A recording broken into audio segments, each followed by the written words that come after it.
کہ فلما بالغ معہ السعی، کہ جب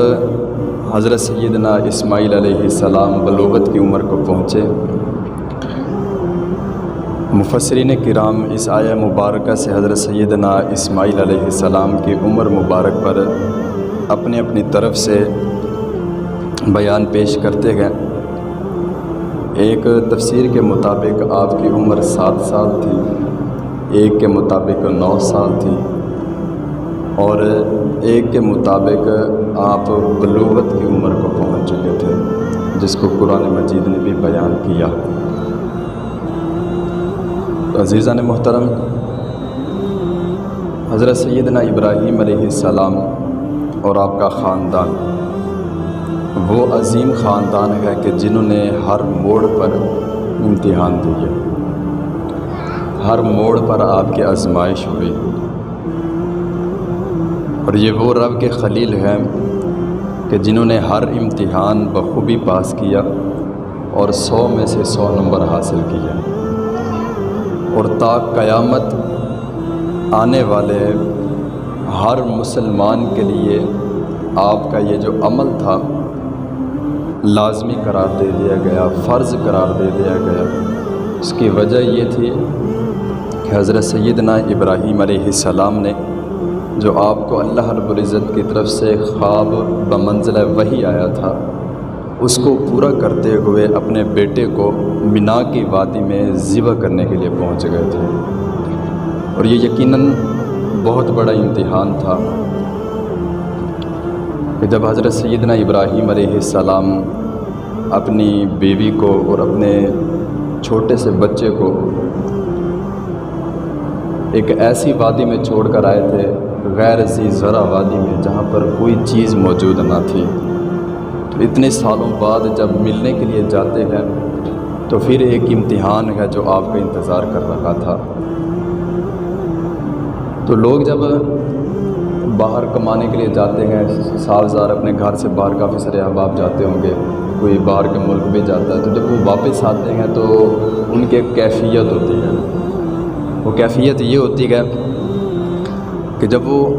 اپنے بچوں سے ملنے کے لیے جاتے ہیں یا اپنے گھر جاتے ہیں تو اپنے بچوں کے لیے بڑے تحفے اور تحائف لے کر جاتے ہیں کہ بڑے عرصے کے بعد اپنے بچوں کو ملنے جا رہا ہوں۔ تو یہ باپ کی محبت ہوتی ہے جو اپنے بیٹے کے لیے جاگتی ہے۔ تو ہر باپ جو ہے جب اتنے عرصے کے بعد 6 مہینے بعد، سال بعد، 2 سال بعد، 3 سال بعد اپنے بچے کو ملنے کے لیے جاتا ہے تو تحفے تحائف بڑے لے کر جاتا ہے کہ میں اپنے بچے کو بڑے عرصے بعد ملنے جا رہا ہوں۔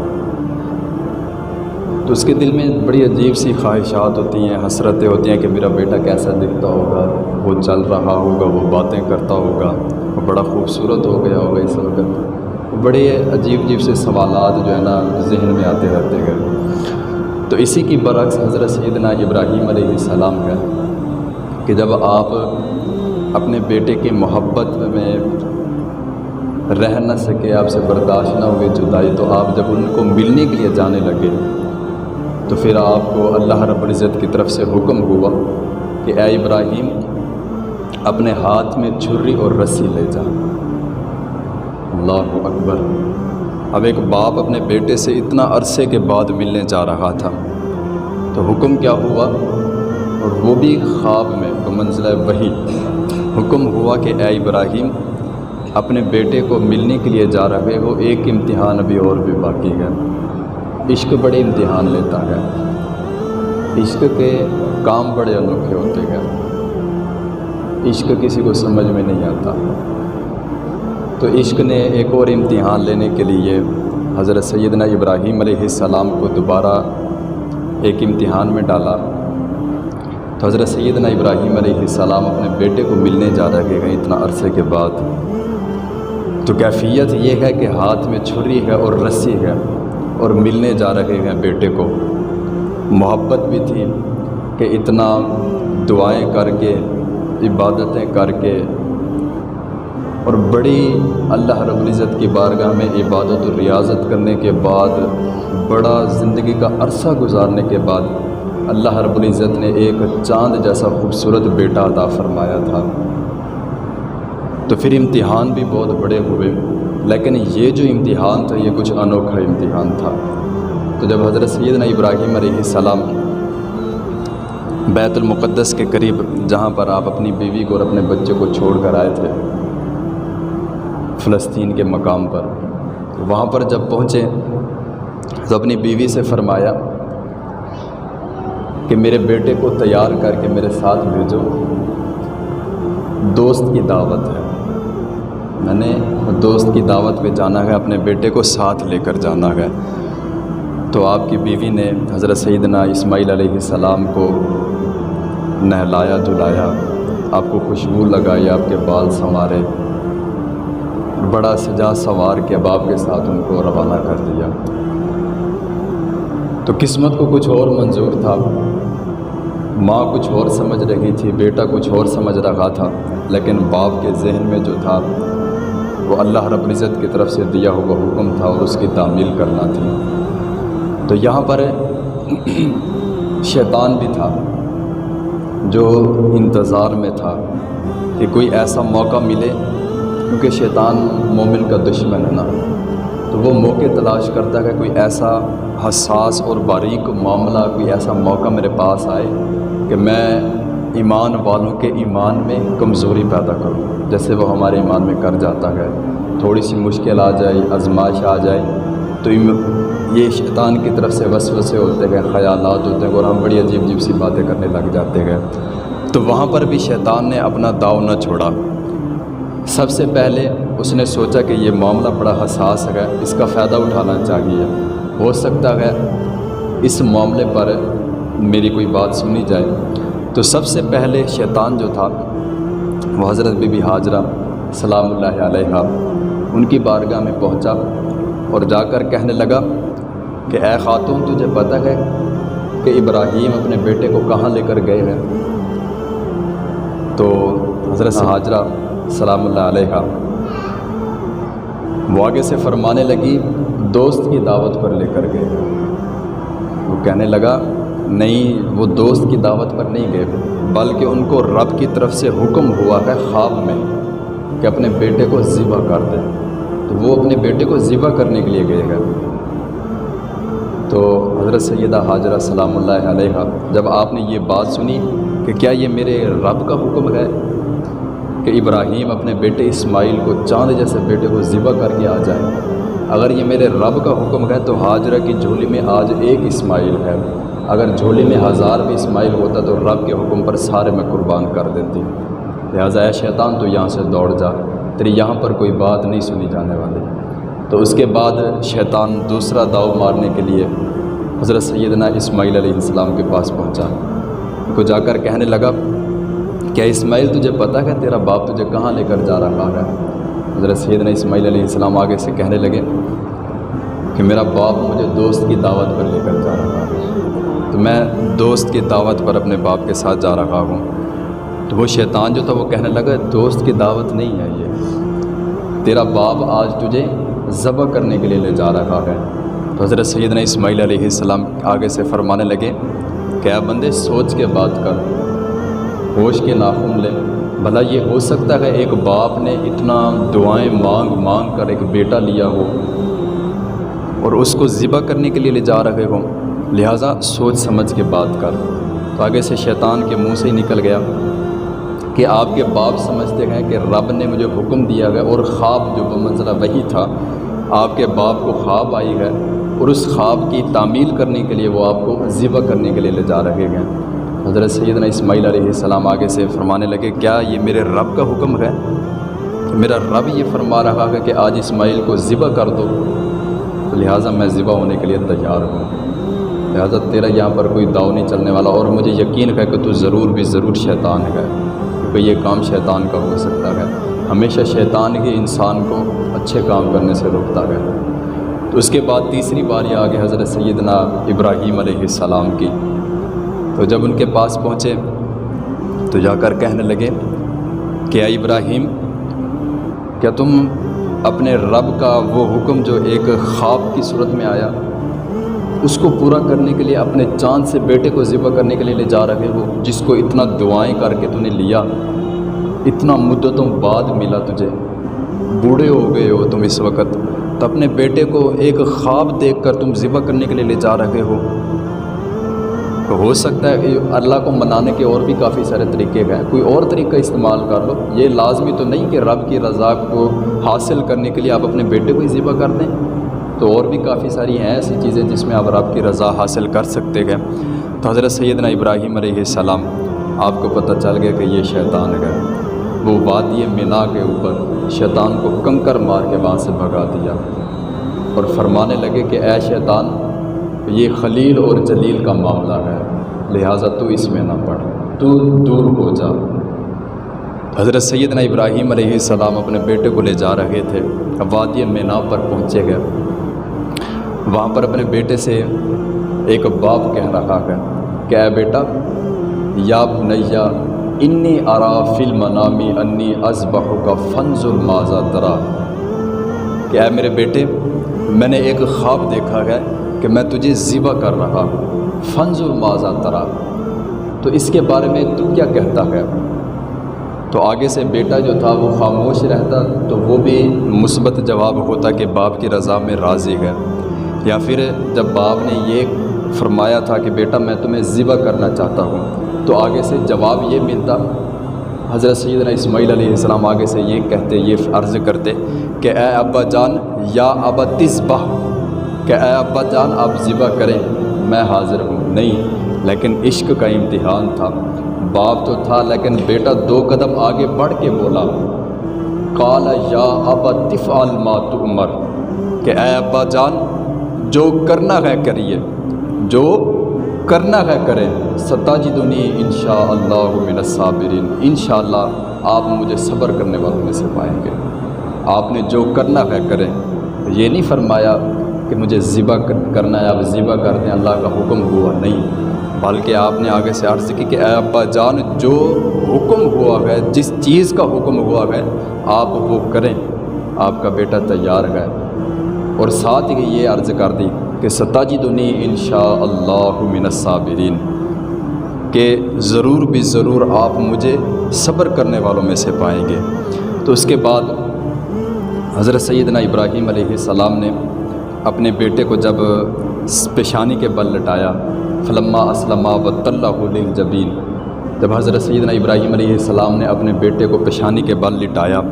تو حضرت سیدنا اسماعیل علیہ السلام بلوغت کی عمر کو بھی پہنچے گئے، ابھی عمر زیادہ نہیں، تو آپ آگے سے کہنے لگے کہ اے ابا جان مجھے رسیوں سے باندھ دے، ہو سکتا ہے کہ میرا تڑپنا آپ سے برداشت نہ ہو،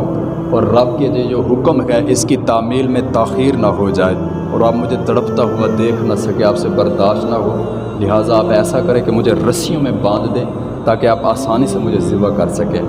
تو آپ کے باپ نے آپ کو رسیوں میں باندھ دیا، پھر چھری چلانے لگے، تو حضرت سیدنا اسماعیل علیہ السلام نے آگے سے عرض کی کہ ابا جان رک جائے، رسیاں کھول دیں۔ تو حضرت سیدنا ابراہیم علیہ السلام آپ آگے سے کہنے لگے کیا بیٹے، کیا کوئی ارادہ چینج ہو گیا، آپ کا ارادہ تبدیل ہو گیا؟ تو وہ کہنے لگے ابا جان نہیں، آپ نے مجھے رسیوں میں باندھا ہے، کل کو جب ایک مؤرخ قلم اٹھائے گا تو ہو سکتا ہے وہ یہ لکھ دے کہ ایک باپ اپنے بیٹے کو ذبح کرنا چاہتا تھا اور بیٹا رضامند نہیں تھا، تو اس کو رسیوں میں باندھ کے ذبح کیا گیا تھا، لہٰذا آپ میری رسیاں بھی کھول دیں اور انشاءاللہ مجھے صبر کرنے والا پائیں گے، میں تڑپوں گا بھی نہیں اور اس معاملے میں خلل بھی نہیں پیدا کروں گا، لہٰذا آپ مجھے اللہ کے راستے میں ذبح کریں۔ تو رسیاں بھی کھول دی گئی۔ تو جب آپ کو پیشانی کے بل لٹایا گیا، اس کے بعد جب سیدنا ابراہیم علیہ السلام نے چھری چلانا چاہی تو چھری چل نہیں رہی تھی، پوری قوت کے ساتھ، پورے جوش کے ساتھ، جذبے کے ساتھ چھری چلائی، نرم اور نازک گردن تھی، چھری کام نہیں کر رہی تھی۔ تو حضرت سیدنا ابراہیم علیہ السلام نے چھری سے کہا کہ اے چھری تو چلتی کیوں نہیں؟ ساتھ ہی پتھر پہ مارا تو پتھر ریزہ ریزہ ہو گیا۔ تو فرمانے لگے کہ اے چھری پتھر کو تو کاٹ رہی ہے، میرا بیٹا جس کی ریشم سے بھی زیادہ نرم جلد ہے اس کو نہیں کاٹتی۔ تو آگے سے وہ چھری کہنے لگی کہ میں کیا کروں، ادھر خلیل کہتا ہے کاٹ، ادھر جلیل کہتا ہے نہیں کاٹنا، اب میں جلیل کی مانوں کہ خلیل کی مانوں؟ تو آگے سے حضرت سیدنا ابراہیم علیہ السلام آپ آگے سے فرمانے لگے کہ اے چھری تیرا کام تو کاٹنا ہے، تو اپنا کام کر۔ تو وہ چھری آگے سے جواباً عرض کرنے لگی کہ اے اللہ کے خلیل، میں مانتی ہوں چھری کا کام کاٹنا ہے، میرا کام کاٹنا ہے، لیکن آگ کا کام بھی تو جلانا تھا، آگ نے بھی تو نہیں نہ جلایا تھا۔ وہ جس جلیل کے حکم پر آگ ٹھنڈی ہو گئی تھی، آج وہی جلیل مجھے بھی حکم دے رہا ہے کہ خبردار میرے اسماعیل کی گردن پر تو نے نہیں چلنا۔ تو اس کے بعد دوبارہ چھری اٹھائی، پھر آنکھیں بند کی۔ بیٹا جو تھا وہ پیشانی کے بل لیٹا ہوا ہے، چھری کو نوک کی طرح ایسے گردن کے اوپر رکھا اور فل قوت کے ساتھ، فل زور کے ساتھ اس کو دبایا، آنکھیں بند تھی۔ تو محسوس ایسے ہوا کہ بیٹا ذبح ہو گیا، محسوس ہوا کہ بیٹا ذبح ہو گیا، خون بہا۔ تو جب آنکھیں کھلی تو کیا دیکھتے ہیں کہ حضرت سیدنا اسماعیل علیہ السلام سائیڈ پہ کھڑے مسکرا رہے ہیں، اور ساتھ جبریل امین کھڑے ہیں، اور نیچے دمبا جو ہے نا وہ ذبح ہوا پڑا ہے۔ تو حضرت سیدنا ابراہیم علیہ السلام، آپ کوئی بات کرتے، آپ کچھ کہتے، کچھ پوچھتے کہ میں نے تو اپنے بیٹے کو لٹایا تھا، تو میرا بیٹا سامنے کھڑا ہوا ہے، تو آپ کے ذہن میں ساری بات آ گئی کہ یہ اللہ کی طرف سے جو بھی معاملہ ہوا وہ ہوا، یہ جبریل امین دمبا لے کر آئے تو یہ رب کا حکم تھا، تو میرا بیٹا بچ گیا اور دمبا وہاں پر ذبح ہو گیا۔ قریب تھا کہ آپ کوئی سوال کرتے کہ یہ کیسے ہوا، تو غیب سے آواز آنے لگی، مینا کی وادی جو تھی وہ روشن ہو گئی، منور ہو گئی، آسمان سے نور پھوٹا، اس میں سے آواز آئی کہ وَنَادَيْنَاهُ أَن يَا إِبْرَاهِيمُ، اللہ رب العزت نے اپنے ابراہیم کو ندا لگائی کہ اے ابراہیم، قد صدقت الرؤیا، تحقیق تو نے خواب سچ کر دکھایا، تو نے خواب سچ کر دکھایا، اور تیرا جو امتحان تھا اس میں تو پاس ہوا، اور تو نے اپنے رب کے حکم کو مکمل تعمیل تک پہنچایا۔ انا کذالک نجزی المحسنین، بے شک ہم احسان کرنے والوں کو، نیکی کرنے والوں کو ایسے ہی جزا دیتے ہیں جیسے آج تجھے دی ہے، ہم نیکی کرنے والوں کو ایسے جزا دیتے ہیں۔ تو پھر اس کے بعد اللہ رب العزت نے ارشاد فرمایا کہ وَفَدَيْنَاهُ بِذِبْحٍ عَظِيمٍ، کہ اے ابراہیم، ہم نے تیرے اس بیٹے کی قربانی پر ذبح عظیم کا فدیہ کیا، اور یہ ایسا فدیہ تھا کہ تا قیامت آنے والا ہر مسلمان جو ہے وہ اس کو ادا کرے گا، اور اس کو میں باقی رکھوں گا۔ تو پھر اللہ رب العزت آسمانوں پر بیٹھا فرشتوں سے یہ فرمانے لگا کہ اے فرشتوں، جب میں انسان کو بنانے لگا تھا تو تم نے مجھے روکا تھا کہ انسان کو اپنے خلیفوں کو کیوں بنا رکھے گئے، آپ ہم ہیں نا آپ کی تسبیح کرنے کے لیے، آپ کو سجدہ اور سجود کرنے کے لیے، آپ کی پاکی بیان کرنے کے ہم ہیں، آپ زمین پر اپنا خلیفہ کیوں بھیج رکھے گئے، اپنا خلیفہ کیوں بنا رکھے گئے؟ تو اللہ رب العزت نے ارشاد فرمایا کہ اے فرشتوں دیکھو، اس لیے میں نے اپنا خلیفہ بنایا تھا، اپنا نائب زمین پر بنایا تھا۔ دیکھو آج عشق کے سودے کیسے ہو رکھے گئے، آج ایک باپ اپنے بیٹے کو ذبح کرنے کے لیے مینا کی وادی پر پہنچا ہوا ہے۔ تو پھر اللہ رب العزت نے آسمانوں سے آواز آئی اور یہ وحی ہوئی کہ سلام علی ابراہیم، اے ابراہیم تم پر سلامتی ہو، اے ابراہیم تم پر سلامتی ہو۔ جب یہ ساری بات ہو گئی، اس کے بعد حضرت سیدنا ابراہیم علیہ السلام کو جب اطمینان ہوا کہ میری قربانی قبول ہو گئی ہے، تو حضرت سیدنا ابراہیم علیہ السلام نے بلند آواز سے یہ کہا اللہ اکبر اللہ اکبر۔ تو پھر آگے سے حضرت سیدنا اسماعیل علیہ السلام، آپ نے آگے سے ساتھ آواز ملاتے ہوئے لا الہ الا اللہ واللہ اکبر۔ پھر حضرت سیدنا جبریل امین نے آگے سے ساتھ ملاتے ہوئے یہ بات مکمل کی اللہ اکبر وللہ الحمد۔ اور یہ صدائیں وہ صدائیں ہیں کہ جو تا قیامت گونجتی رہے گی، اور اللہ رب العزت کی بارگاہ میں ذبح ہونے والی جو چیز ہے، جو اللہ کے راستے میں قربان ہونے والی چیز ہے، اس میں برکت ہی بہت زیادہ ہے۔ ایک میں مثال آپ کو دیتا چلوں کہ جنہوں نے قربانیاں کی ہیں، ان کے عشق میں، ان کی محبت میں، ان کے ذوق میں مزید اضافہ ہوگا اس بات کو سن کر کہ بکری جو ہے یہ 6 مہینے بعد یا سال بعد، یہ جو بیوپاری ہوتے ہیں یا جو دیہات کے رہنے والے یا بڑے بزرگ، ان کو پتہ ہوگا کہ بکری سال میں یا 6 مہینے بعد میرے خیال سے 1 یا 2 بچے دیتی ہے، یا 4 ہو جاتے ہیں، کبھی کبھار ہو گیا کہ اس سے زیادہ، وگرنہ عام روٹین میں 2 1 اس طرح ہی بچے ہوتے ہیں، زیادہ نہیں ہوتے۔ اور دوسری طرف دیکھ لیں ایک کتیا ہے جس کے بچے ہر 6 مہینے بعد، سال بعد 8 سے 10 12 بھی ہو رہے ہیں، لیکن ہر سال اتنا تعداد میں قربانیاں ہو رہی ہیں بکریوں میں، اور جو قربانی میں جانور لگتے گئے ان میں اضافہ ہو رہا ہے، اور یہ حرام جانور جو ہیں یہ آپ کو کہیں کہیں نظر آئیں گے۔ تو یہ اللہ کے راستے میں قربان بھی ہو رہی ہے اور پیدا بھی بہت کم ہو رہی ہے، لیکن ان میں برکت اتنا ہے کہ کبھی ہم نے یہ نہیں سنا کہ بھائی ہم قربانی کے لیے جانور لینے گئے تو جانور ختم ہو گئے۔ حج کے موقع پر کتنا لاکھوں جانور قربان ہوتے گئے۔ یہاں پر یہ معاملہ ہوتا ہے کہ عید سے پہلے ہر بندہ یہ کہہ رہا ہوتا ہے کہ بھائی یار پیسے نہیں ہیں میرے پاس، تو ہو سکتا ہے اس بار میں قربانی نہ کروں، اور ہمارے بھی ذہن میں یہ بات آتی ہے کہ یار حالات بڑے خراب ہیں، حالات بڑے ٹائٹ ہیں اس وقت، ہو سکتا ہے اس دفعہ قربانیاں بہت کم ہو۔ لیکن جیسے جیسے عید قریب آتی جاتی ہے، گلیوں میں، چوراہوں میں، بازاروں میں بکروں کی اور جو جانور ذبح ہونے والے تھے ان کی چنچناہٹ ہی ایسے ہوتے کہ سن کر دل خوش ہو جاتا ہے، گلیاں بازار بھرے ہوئے ہیں۔ یہ کیا ہے؟ انا کذالک نجزی المحسنین، یہ اس نیکی کی جزا ہے جو تا قیامت چلتی رہے گی۔ تو اس سے ہمیں یہ بھی پتہ چلتا ہے کہ جو رب کی بارگاہ میں چیز فدیہ کی جاتی ہے، جو رب کی رضا کو حاصل کرنے کے لیے مال اللہ کے راستے میں دیا جاتا ہے، اس میں برکت ہوتی ہے، وہ کبھی کم نہیں ہوتا، وہ کبھی بھی کم نہیں ہوگا۔ تو اللہ رب العزت نے حضرت سیدنا ابراہیم علیہ السلام سے اتنا بڑے بڑے امتحان لیے اور آپ ہر امتحان میں کامیاب ہوئے۔ تو یہ قربانی جو تھی اس کو اللہ رب العزت نے تا قیامت آنے والے ہر مسلمان کے لیے لازم قرار دے دیا کہ تا قیامت جو بھی بندہ آئے گا، جو بھی مومن ہوگا، مسلمان ہوگا، اس پر قربانی لازم ہوگی، وہ قربانی دے گا۔ اس کے ساتھ ایک مسئلہ آپ سن لیں، یہ میرے دل کی کیفیت بھی ہے اور اس کو آپ نے عمل بھی کرنا ہے اور توجہ سے سننا ہے۔ ایک صاحب میرے پاس آئے، کیونکہ قربانی آپ سب نے کی ہے، آج ماشاءاللہ تیسرا دن ہے قربانی سے، تو اس کو بھی اپنے ذہن میں بٹھانا ہے۔ یہ سبق ہے آپ کے لیے آج کا کہ جب ہم قربانی کر کے فارغ ہوتے ہیں تو اس کے بعد 3 حصے ہوتے ہیں ہمارے پاس، ایک ہم اپنے پاس رکھتے گئے، ایک ہم اپنے رشتہ داروں میں تقسیم کرتے گئے، تو ایک غرباء مساکین میں تقسیم کیا جاتا ہے۔ ایسے کہ ایک صاحب میرے پاس آئے اور سوال کرنے لگے کہ جی علامہ صاحب، سوال یہ ہے کہ قربانی کا جو گوشت ہے کیا ہم اس کو محرم کے مہینے میں بھی کھا سکتے ہیں؟ تو یہ کافی سارے لوگوں کے ذہن میں سوال ہوتا ہے کہ کیا محرم کے مہینے میں ہم گوشت کھا سکتے ہیں؟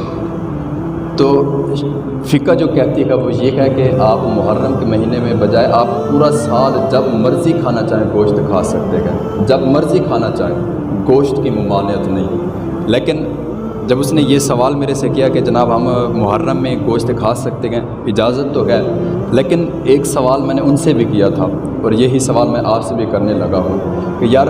اجازت تو ہے ہمیں، گوشت ہم ہر مہینے کھا سکتے ہیں، پورا سال ہم کھا سکتے ہیں، اور جس کو یہ بات کی جائے تو وہ آگے سے ان کا یہ بہانہ بھی بڑے عجیب سے ہم نے تراشے ہوتے ہیں نا جناب، ہمارے پاس مفتی تو ہم بہت بڑے بڑے ہیں نا، ہمارے پاس بہانے بھی ہوتے ہیں کہ جناب برکت کے لیے ہم نے گوشت گھر میں رکھ لیا، اس میں برکت ہے۔ نہیں، آپ اس کو کھا سکتے ہیں، ہر مہینے میں کھا سکتے ہیں، لیکن جس مقصد کے لیے آپ نے ایک قربانی دی ہے وہ مقصد تھا اللہ کے راستے میں خرچ کرنا، اللہ کے راستے میں ہدیہ کرنا۔ یہ مقصد نہیں تھا کہ آپ قربانی کریں اور اچھا گوشت اٹھا کر آپ فریجیں بھر لیں، یہ نہیں تھی قربانی۔ قربانی کا مقصد یہ تھا کہ سال بعد وہ غریب ہیں جن کو پورا سال گوشت کھانا نصیب نہیں ہوتا، یہی ایک قربانی کا موقع آتا ہے جہاں ہر غریب جو ہے وہ گوشت کھاتا ہے، اور جن کو اللہ رب العزت نے مال و دولت دیا ہے، جو قربانیاں کرتے ہیں، تو ان کو اللہ تعالیٰ نے یہ بھی توفیق دے رکھی ہوتی ہے کہ وہ غریبوں میں، مسکینوں میں تقسیم بھی کرتے ہیں۔ اور میں نے ایسے بھی مخیر حضرات دیکھے ہیں جناب کہ وہ ساری کی ساری قربانیاں ذبح کر کے وہ ساری تقسیم کر دیتے ہیں، منع نہیں ہے اس میں، وہ تو اپنا نام بھی نہیں آنے دیتے، ساری کی ساری قربانیاں جانور پورا ذبح کروا کے غریبوں میں تقسیم کروا دیتے ہیں کہ نہیں یار ہم تو پورا سال کھاتے رہتے ہیں، لیکن غریب جو ہے وہ سال بعد کھاتا ہے۔ تو پیارے بھائیوں، فریجیں نہیں بھرنی آپ نے، جب آپ اللہ کے راستے میں دیں گے، آپ کسی غریب کو دیں گے نا تو آپ کو برکت ویسے ہی مل جائے گی۔ آپ وہ قربانی کے گوشت میں برکت ہے، لیکن جب آپ کسی غریب کو کھلائیں گے، کسی کو خوش کریں گے، کسی کے گھر کی ہانڈی اگر ہماری وجہ سے بن جائے گی تو اس کی جو برکت ہے نا جناب وہ اس سے بھی بڑھ کر ہوگی۔ تو فریجیں نہیں بھرنی ہے، قربانی تھی قربانی ہو گئی ہے اور اللہ کے راستے میں ہدیہ کرنا ہے جتنا زیادہ ہو سکے. اور یہ بھی ذہن میں رکھنا ایک بات، ہر گھر میں پہنچانا لازم نہیں ہے. ہر گھر میں یہ نہیں کہ آپ جناب تھوڑا تھوڑا کر کے ہر گھر میں پہنچائیں، نہیں، بلکہ آپ گنے چنے گھروں میں پہنچائیں جو حقدار ہیں، اتنا پہنچائیں کہ وہ سکون سے اپنا کھانا بنا سکیں. ٹھیک ہے جی، یہ بات اپنے ذہن میں رکھنی گا آپ نے. اور قربانی کا گوشت آپ جب مرضی چاہے کھا سکتے ہیں، کوئی ممانعت نہیں، پورا سال کھا سکتے ہیں. لیکن یہ سوال ایک معصومانہ سا ہے کہ کیا ہمارا ضمیر یا ہمارا معاشرہ اجازت دیتا ہے جس چوراہے پر آج ہمارا معاشرہ کھڑا ہوا ہے کہ کیا ہم وہ گوشت جو اپنے پاس فریز کر کے رکھیں؟ ایک موقع پر حضور پاک علیہ الصلوۃ والسلام نے صحابہ کرام سے فرمایا تھا کہ 3 دن سے زیادہ گوشت کسی نے اکٹھا نہیں کرنا. 3 دن سے زیادہ آپ گوشت نہیں کھا سکتے. مطلب یہ تھا کہ تقسیم کر دینا ہے، 3 دن تک کھائیں گے، اس کے بعد تقسیم کر دینا ہے. تو صحابہ کرام تو حضور پاک علیہ الصلوۃ والسلام کی ہر بات کو مانتے تھے، خوشی خوشی مانتے تھے. تو 3 دن تک گوشت چلا، تقسیم ہو گیا سارا، کسی صحابی کے گھر گوشت نہیں تھا. پھر اگلا سال آیا، حکم وہی باقی تھا. تو صحابہ کرام حضور پاک علیہ الصلوۃ والسلام سے عرض کرنے لگے کہ یا رسول اللہ، کیا اس سال بھی وہی حکم ہے کہ 3 دن تک گوشت کھائیں، اس سے زیادہ نہیں کھا سکتے؟ تو حضور پاک علیہ الصلوۃ والسلام نے ارشاد فرمایا کہ میرے صحابہ، پچھلی دفعہ ہمارے پاس مہاجرین آئے تھے اور ان کے پاس اتنا وساطت نہیں تھی، ان کے پاس طاقت نہیں تھی، اس لیے یہ حکم ہوا تھا کہ گوشت 3 دن سے زیادہ نہیں چلانا. تو اس سال وہ حکم ختم ہو گیا، آپ پورا سال گوشت چلا سکتے ہیں. تو اس سے میں خود اپنے ذہن کے مطابق یہ بات کرنا چاہ رہا ہوں کہ آج ہمارا معاشرہ جس چوراہے پر کھڑا ہوا ہے، کیا ہمارا ضمیر اس چیز کی ہمیں اجازت دے سکتا ہے کہ کیا ہم اپنا قربانی کا جو جانور ہم نے ذبح کیا اس کا گوشت ہم زیادہ دیر اپنے گھر میں رکھیں؟ ہمارا ضمیر ہمیں اجازت نہیں دے گا اس چیز کی. اس پر آپ ذرا غور کرنا ہے آپ نے. یہ بہت بڑی قربانی تھی جو ہم نے پیش کی ہے.